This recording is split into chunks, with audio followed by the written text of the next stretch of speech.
Hey everybody, this is Brad Dyke. How you doing?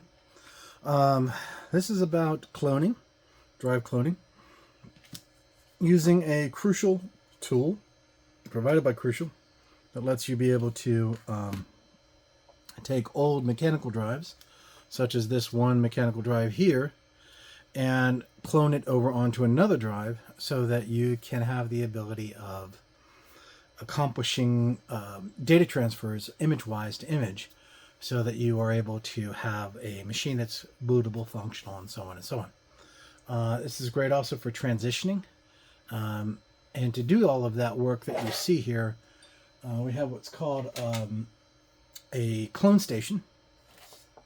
And let me explain that to you real quick. A clone station basically is the functionality of taking a platform, in this particular case, a Clarion based platform. I'll let you see that right here. Right here is the Clarion system. And here you see a boot drive for the Clarion. Over here you see the spare drives, which are going to be added to this as drive 2 and drive 3. I have no other CD-ROMs or anything like that present in the machine, as you can see here. And I have additional connector interfaces to hook up these drives for power and so on, so that we can get everything set up and running. Over here I've got a small diagnostic running with Windows Update real quick to make sure the machine's in a pretty good shape. But I believe that I do have the Crucial tool already installed on this. Let me confirm that, because I've done this before. But if not, that's fine too. I will add it. So we'll talk to that. It looks like I don't have it on here, which is really good too, because it's a good thing. I usually am pretty sure, and usually try to take the steps that I need to take to keep everything fairly up to date, especially when you're dealing with new hardware that you purchase and matching the firmware to the latest release software to support that. With that being said, we'll be taking this system, we'll do the cloning process, and I'll show you all of this process. It's fairly straightforward. So just hold on for just a second, okay?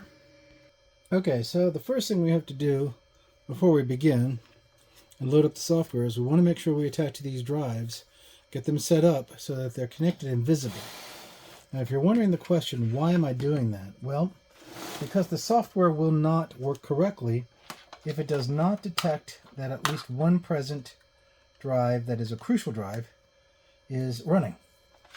So with that being said, we want to make sure that we're providing the proper outputs to let these things do what they need to do. Give me a second here. I'm going to reposition these really fast. So I'm connecting first the Western Digital drive, because that is my target drive. All right, he is connected. And I'll let that sit on the alternate drive, and then I'll take the Crucial drive right here, which is an SSD drive, and I'll put him over here on his connector. Now there we go.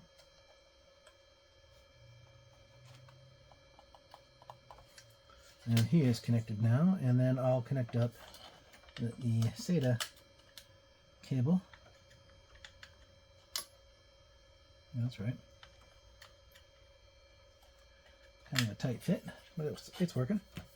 So here we have all three drives present, and now what I can do is I can power up the system to get us to a good place to be able to install the software. Okay, now we are booting up the system now. It's bringing Windows 10 up. I think it's Windows 10. It might be Windows 11. And once it comes up, it's going to want to do some updates as well, so we're going to ignore those for now. That's on me, actually. It's no one else. But we'll be going to this address right here, which is crucial.com/support/SSD. And that will give us the ability to download the tool and follow the steps to install Crucial on this laptop, on this desktop system, so I can then clone the drives that I want to clone. Now I do have what appears to be an issue here. It looks like it's attempting to boot from the alternate drive, which is not good. So what I'm going to do is I'm going to end that job real quick. Let's go ahead and do that now.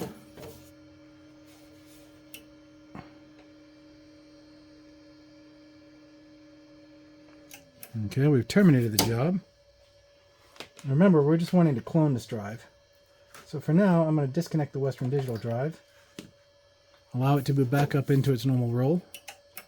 But this time I'm going to select the boot drive, in this case the 120 drive, as my primary drive, and make sure that no other drives override that drive.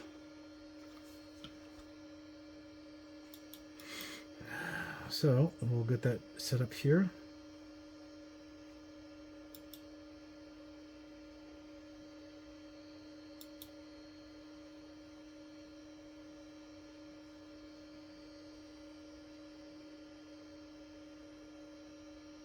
Right. All right, there we show the 120. There is the 15. But I want to make sure that this guy stays in the right pecking order, and that the spinning SSD drive does not, the spinning hard drive does not become the priority drive in this set. So I'll have to set the priorities of this correctly so that that won't happen. Make sure I've got the rest of that set. All right. Our fast boot is enabled, but we're going to change that. Boot configuration is good.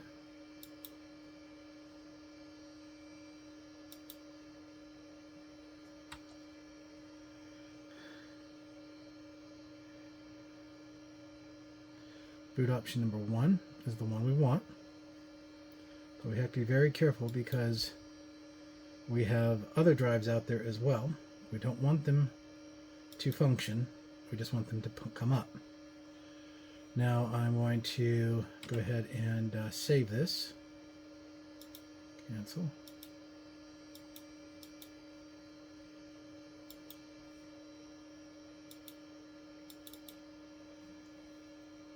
Allow that to do the reboot.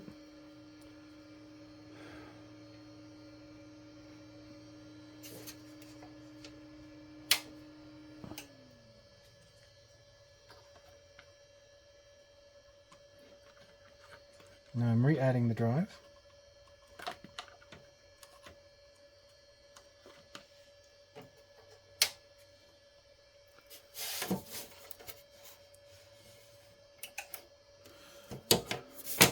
System is posting again. Now you have to understand the mechanical drive, the reason why I knew it was the mechanical drive is because the 120 gig SSD drive boots instantly. It does not boot like as sluggish as you saw. So we want to go back into here to make sure that we're changing these pecking orders and to remove them back to the right boot sequence. Right, there we go. Alright, so now we're ready. Now you'll have to also probably do this again, by the way, to unassociate the Windows Boot Manager, because that is a little bit of a pain in the butt. That's not necessarily something you have to worry about, but as you're going to see right now in just a second, it's how quickly this boots up when it's back on the SSD drive, opposed to that spinning you saw that was taking 10 or 15 seconds. That was the mechanical drive that was running. So we're going to let this boot up and I'll log into it and we'll be right back. Okay, so we are in the process now. We booted back up. We have 2 hard drives. We have the Acronis True Image for Curcial, which is coming up. And now what we want to do is we want to clone a disk. So we'll select clone. And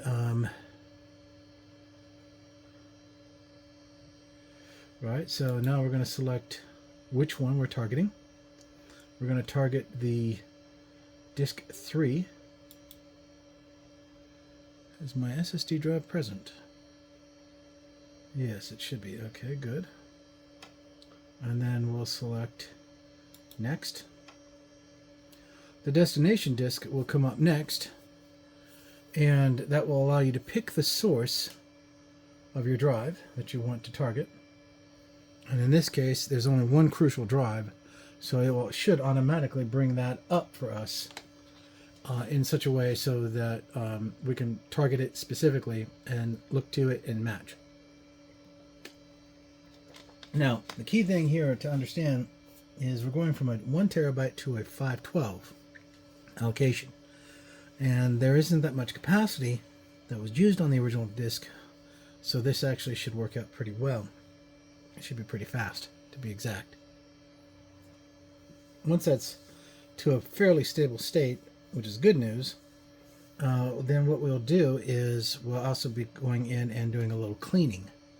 The cleaning will be basically taking certain things off the drive that are no longer necessary and storing them on a mobile device that which we can keep secure somewhere else. That's an important detail when it comes to dealing with personal data such as your family pictures and videos and things like that. It does absolutely behoove to have 2 or even 3 places where that information sits.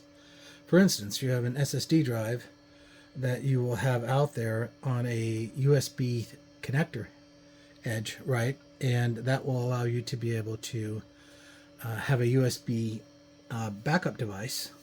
You also have your hard drive device, which is the old legacy drive. You should put that in the safe, by the way. You'll never lose that. And while this is going on, I'll show you what I mean by that. So, what we can do basically in a nutshell is we can take a drive shell like this, as you can see here. We can place a hard drive inside it, and by doing that, it would give us the ability of then encasing it and securing it, as you can see here. And that will encase the drive snugly into its home. Let me give you an example.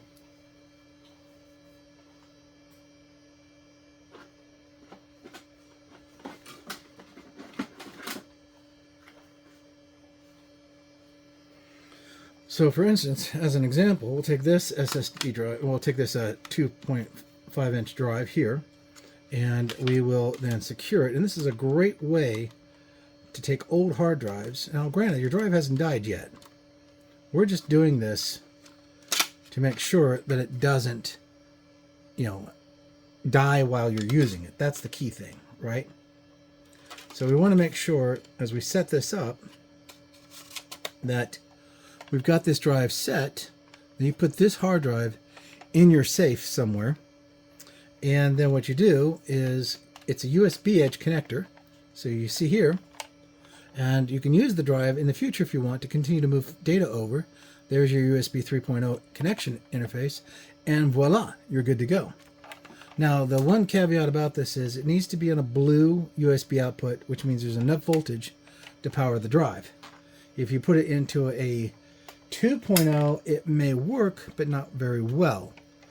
It's recommended that you use the blue connector interface instead. That should do you the best, justice-wise. Now this caddy is actually going to be used for this archive drive, which is what I'm going to do is I'm going to take the old boot drive, turn it into an archive drive. So I'll be putting it inside this case housing so that we have it. So I'm going to go ahead and pull the old case assembly apart and set it aside here for later. And we'll test it to make sure that it will work and everything. But it should. I don't think it'll be too big of an issue. All right. Stand by here for a second. Okay. So at this point, we've identified the source drive. Now the problem with the source drive is it may take you up to 15 minutes to scan the source drive effectively so that it knows the content that it's going to begin the process of transferring over. Now the next step, what you're going to do is you're going to hit the destination drive, and in this case, it sees the Curcial 500 gig drive allocation here, which shows uninitialized. I'm going to pick that guy, and I'm going to use him to transfer the image over, and that's what I basically want to do. Now, it's not going to be the same size as the previous size, but it should be pretty sufficient to do what we need to do. Now again, this is going to take time as well, So you might want to start the process and go do a few things and come back as it goes through it, and then it will start the process of doing the transition and building everything out. You'll have to watch this process to make sure that, as it says here, after the operation's completion, operating systems will not boot from the destination disk in the boot, which is correct. In other words, it's just data that's been transferred. It'll have to be re-identified as a bootable media in the next stage. So we'll do that here in a second.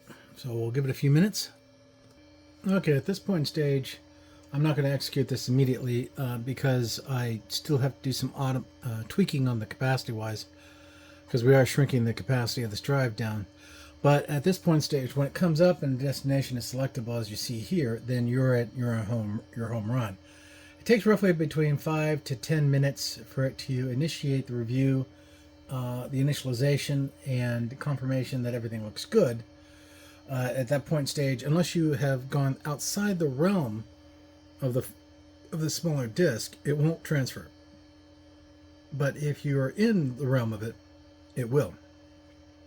Keep in mind that SSD drives need to have 20% of their capacity in the clear to do SSD functionality, such as what we call data write swaps and so on. So you don't want to fill up a hard drive that's a 500 gig hard drive with 490 gigs and you've left it down to 5 to 7%. It's not going to do well. It's going to be sluggish. It's just not going to be very efficient.